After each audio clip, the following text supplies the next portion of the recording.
bienvenue sur Agora l'émission. Aujourd'hui, sous ce bleu soleil, c'est l'inauguration de la nouvelle avenue principale du quartier. Nous allons revenir sur cet événement ainsi que sur l'atelier qui a lieu sur la nouvelle dénomination des rues.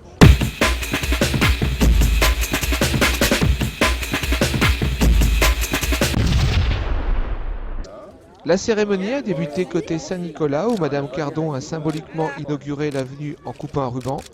Puis nous avons remonté celle-ci jusque Saint-Laurent-Blangy où Monsieur Delory a inauguré ce nouvel axe routier. Madame Annie Cardon, maire de Saint-Nicolas, a accueilli Monsieur Douéré, sous-préfet représentant le préfet, Monsieur Jean-Marie Van Lerenberg, président de la communauté urbaine d'Arras, Monsieur Jean-Pierre Delory, maire de Saint-Laurent-Blangy, Monsieur Desfachel et Madame Rossignol, conseillers généraux.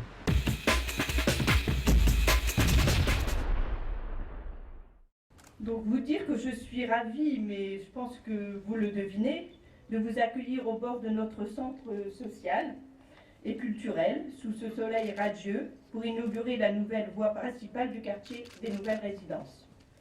Cette voie que nous inaugurons aujourd'hui est, avec l'école Grenier, qui achève sa rénovation, l'acte fondateur de notre projet de rénovation urbaine. Car bien au-delà d'un ouvrage de voirie, la base du futur dessin du quartier qui s'ouvre aujourd'hui tel que nous l'avions imaginé ensemble il y a quelques années.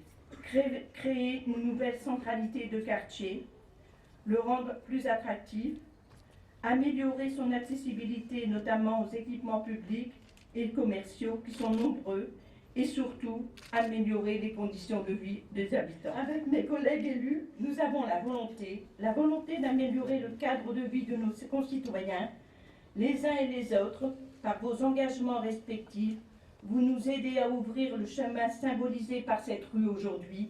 Alors maintenant, place aux bâtisseurs. J'ai la parole qu'on va compléter, si vous le voulez bien, monsieur le sous-préfet, le dossier, puisqu'on a aujourd'hui un avenant en négociation. Je pense pouvoir dire que les feux sont en train de se mettre au vert et j'en suis très très heureux, parce qu'effectivement, sur le quartier des Cévennes, on va veiller à ce que la communication, le désenclavement de ce quartier, qui est aussi un axe principal, puisse s'exercer. Donc je vous remercie de l'attention que vous pourrez porter. Un mot sur le chantier.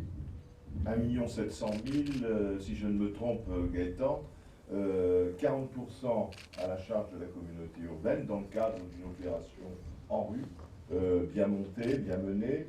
Je crois que les travaux ont été réalisés dans les délais et j'en remercie évidemment tous les acteurs et les entreprises en particulier. Alors je ne voudrais pas revenir sur ce qui a été dit, mais simplement pour à mon tour mentionner que l'État est très attentif sur ces opérations de rénovation urbaine qui s'inscrivent pleinement dans les politiques de cohésion sociale qui sont menées par le gouvernement. Symbolique là encore, le fait de commencer par l'inauguration d'une voirie. Une voirie, c'est un lien.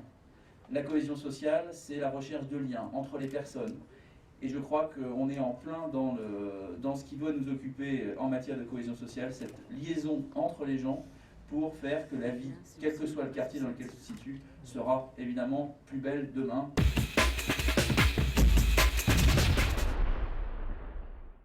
Mais pour la première fois, on commence à essayer d'échanger avec les habitants du quartier en les rencontrant dans la rue sur les noms de bâtiments, de rues, de quartiers pour préparer les décisions que les élus auront à prendre sur les noms des nouvelles rues, sur un nom éventuel nouveau pour le quartier. Voilà, donc on en discute avec eux, on les questionne pour savoir si le nom du quartier, ils l'utilisent souvent, si c'est un nom, pour ceux qui l'utilisent, si c'est un nom valorisant, s'ils pensent qu'il vaudrait mieux changer de nom, soit parce que ça n'a plus de sens de parler de nouvelle résidence, soit parce que ça n'a pas bonne réputation.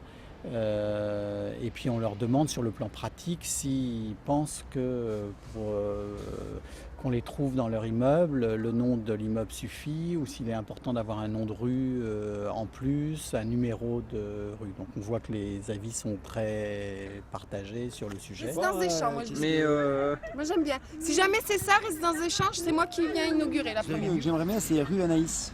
Je trouve que c'est bien, c'est la jeune fille qui l'a inaugurée. Ce serait une bonne idée. Je pense que ça serait bien. Oui. Là, c'est le vieux Saint-Nicolas et ici c'est Saint-Nicolas ou Saint-Nic. Quand on dit qu'on habite à Saint-Nic, d'après un certain nombre de personnes que j'ai vues, ça veut dire qu'on habite dans ce quartier ici et non pas dans le vieux Saint-Nicolas. Sinon, on précise vieux Saint-Nicolas. Toi, c'est un peu la même chose? Oui, c'est un peu la même chose. Sur le nom du quartier, effectivement, il est très peu utilisé. Ça perd beaucoup par rapport effectivement à des symboliques comme le champ de Clair, le centre commercial, l'école Grenier pour indiquer les directions, les arrêts de bus aussi. Et puis après, c'est les noms des bâtiments.